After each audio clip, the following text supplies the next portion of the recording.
So you have the attack that happened at the mosque in New Zealand. The death toll is 50, and I think just as much is injured. Well,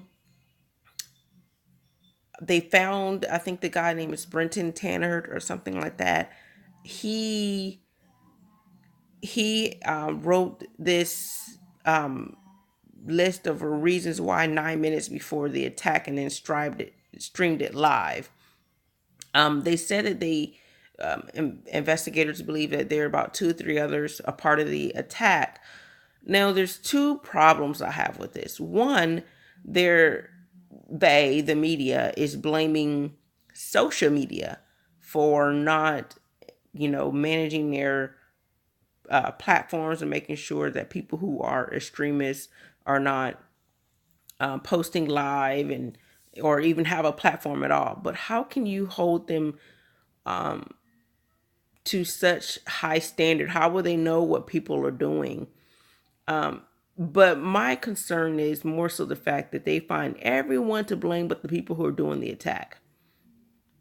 I mean, you can blame Trump, you can blame everyone, but these people are going to do what they want to do. And this person is a terrorist.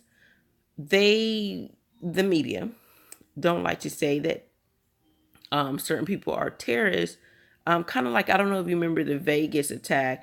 There's a paper in New York Times that wrote about it. There's a piece, there's Fox, and they kept saying they didn't want to call him a terrorist because they didn't know why he did it. And I guess apparently to be a terrorist, you have to have some type of reason why you did it, like a religious belief, some type of ideology, or political stance. No, a terrorist is a person who likes to terrorize people, and they have whatever reason. They have their own reason why. So he's a terrorist, and we have domestic terrorists among us, and ISIS is not our problem compared to the people here. Like, ISIS is nothing compared to domestic terrorists in the United States. And I mean, it's just swarming with terrorists. And all these people like to do is terrorize people. And a lot of these terrorists are they're in the FBI, they're on the police force, they have badges, they have robes, and when I say robes, I mean the judicial robe. They they're like Jekyll and Hyde. That's what they look like, on paper. That's what they look like to you when you see them down the street. But they have this evil spirit about them, and they are terrorizing people behind closed doors when they think no one is looking. Sometimes it gets exposed, but that's pretty much it. So he he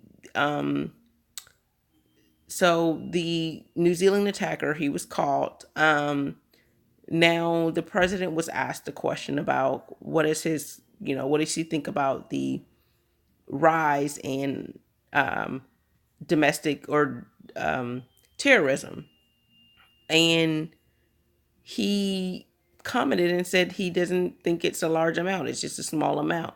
Well, where has he been? Because it's been more attacks now than ever.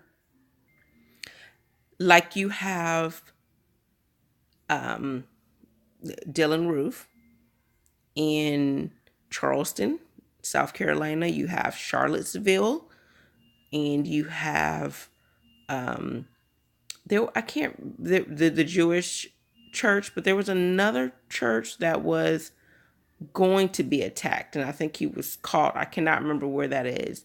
There was attack in Paris. This New Zealand attack. There's the guy who tried to attack another church, but he ended up attacking a few people in Kroger instead. There's been quite a number of attacks.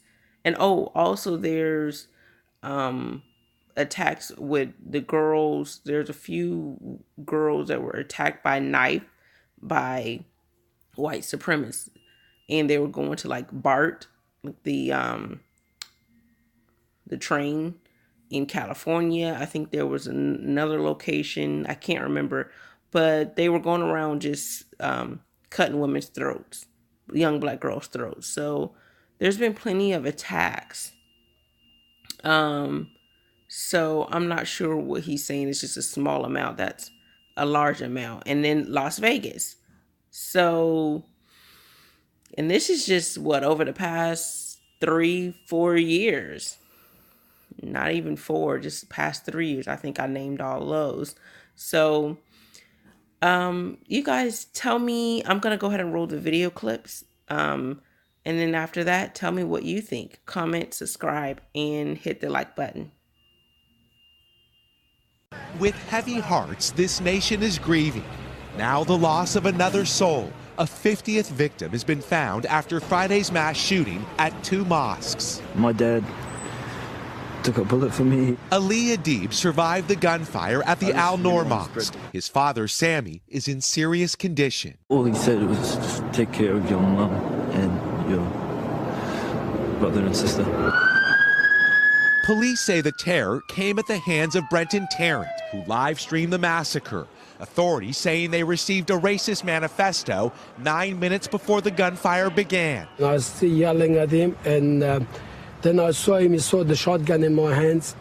Abdul Aziz found an empty gun left behind by the shooter, chased him away with the weapon, preventing further bloodshed. He sat on his driver's side. The gun I had in my hand, the shotgun, I just threw on him. It's like an arrow on his window. The suspect was arrested just blocks away. His grandmother says he showed no sign of extremism. We're all gobsmacked. We don't know what to think. New Zealand's Prime Minister comforting families and is now vowing to change firearm legislation. We cannot be deterred from the work that we need to do on our gun laws in New Zealand. Tonight, dozens remain hospitalized, with Wasim Al-Sati and his 4-year-old daughter among those shot multiple times. Please pray for myself, for me, and for my daughter. A country torn apart by hate, now promising to come together with hope. With the death toll now at 50, not far from here, dozens remain hospitalized, including a 2-year-old child. We also know that many of the victims' bodies remain inside those 2 mosques that became crime scenes. They are slowly being released to their families. You see today white nationalism as a rising threat around the world. I don't really. I think it's a small group of people that have very, very serious problems. I guess if you look at what happened in New Zealand, perhaps that's a case. I don't know enough about it yet. They're just learning about the person and the people involved. But it's certainly a terrible thing, terrible thing.